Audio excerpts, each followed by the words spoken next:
à tous. Donc tant que je suis dans les enduits, je vous propose de faire un zoom sur les bouteilles incrustées dans les murs. C'est quelque chose qu'on a vu pas mal de fois dans tous les différents exemples sur des constructions en paille, à travers les blogs, les livres, les vidéos. On trouvait ça assez joli, du coup on a voulu essayer, et comme d'habitude sur l'atelier en premier, voilà, on avait une colonne qui était un peu plus étroite que les autres. Du coup je me suis dit, au départ sur le plan elle était à gauche, mais je l'ai mise au milieu. Et comme ça, essayer en fait de faire nos bouteilles dedans. Donc on a essayé la première technique en fait, donc avec de la terre, simplement de la barbotine sur de la paille entière, un peu comme du torchis ou de la paille banchée, je sais pas trop ce qui se rapproche le plus. Voilà. On avait mis une botte de paille en bas, comme ça, pour pouvoir poser notre colonne.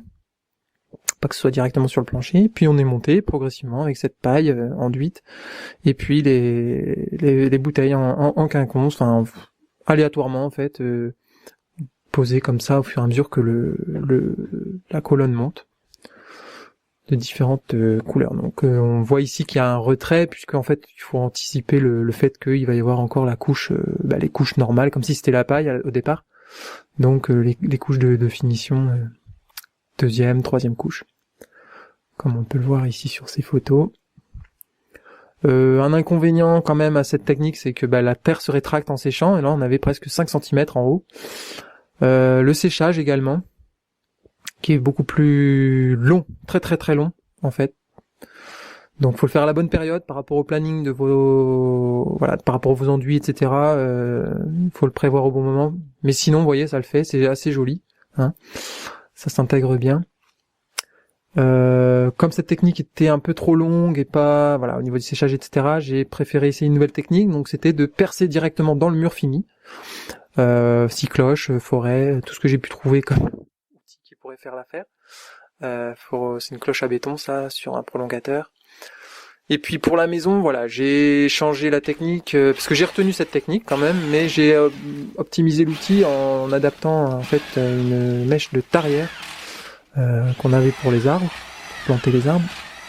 Bon, la petite, on s'en servait jamais pour les arbres, donc là c'était l'occasion. J'ai fait un petit adaptateur SDS pour pouvoir le mettre sur un perfo classique, et donc ainsi pouvoir percer les murs plus facilement. Et donc là, comme on peut le voir ici, je l'avais fait pour un extracteur d'air, en fait pas du tout une bouteille, mais pour un extracteur d'air au-dessus de la baignoire. Ça marche aussi. Et donc une petite vidéo qu'on avait prise sur le moment. Je pense que ça se voit pas tellement sur la vidéo, mais c'est en fait assez, ça demande beaucoup d'énergie que de percer ces murs. Franchement, les assurances disent que c'est de l'habitat léger parce que c'est de la paille. Je mets un petit moment quand même à faire chaque trou. Pour vous donner une idée, on avait prévu d'en mettre une bonne trentaine de bouteilles un peu partout, on veut que ça fasse des petits points de couleur jolis. Et en fait, au bout j'en fais une dizaine, quinzaine maximum. On s'est arrêté parce que là j'en pouvais plus, c'était vraiment épuisant. Voilà le trou, ça se fait quand même, hein. La tarière, l'avantage c'est que toute la paille tombe en arrière, donc on récupère toute la paille. Un petit peu dégager le trou. Alors c'est assez impressionnant, hein. Quand on met le bras dedans, on se rend compte que c'est vraiment béton, quoi. C'est hyper dense.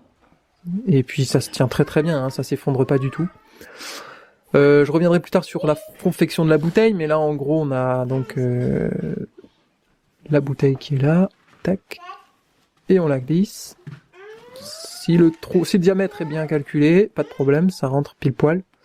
Faut avoir le bon diamètre, mais bon, je vous dis une tarière de 8 ou 10, je sais plus, c'était parfait. Faut calculer la longueur aussi, donc là, on va dehors, dedans, on vérifie qu'on est à peu près bien des deux côtés. Et puis bien sûr, il faut reprendre l'endroit où ça a été cassé.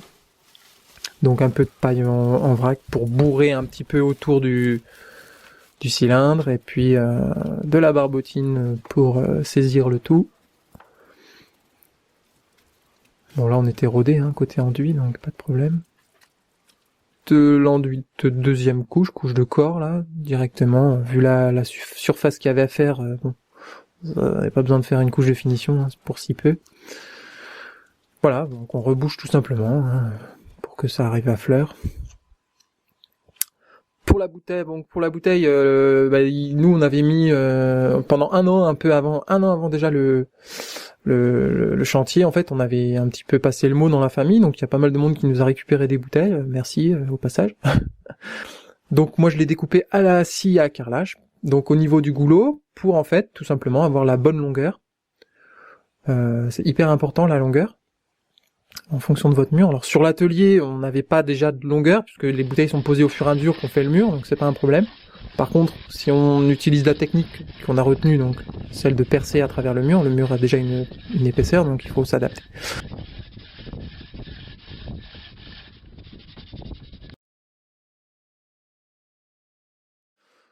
Voilà, donc en fait, une fois poncé, pour un petit peu éviter de se couper, ben on met des scotch sur les goulots, et puis du scotch entre les bouteilles, et on a donc notre bouteille.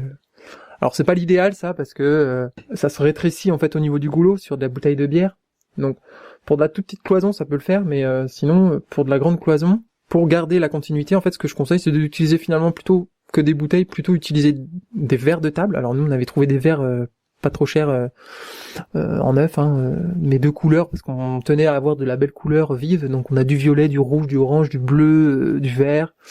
On avait acheté pas mal de verres comme ça, et donc en fait pour les rejoindre simplement vous voyez ici des briques de jus de fruits ou de chips type tuile Pringles là, parce qu'en fait il y a de l'aluminium à l'intérieur alimentaire, et donc ça réfléchit la lumière à l'intérieur du tuyau quoi. Donc on a vraiment un tunnel de lumière un peu comme un puits de lumière quoi. Et donc là tout simplement scotché de chaque côté, donc là il y a même pas de découpe à faire.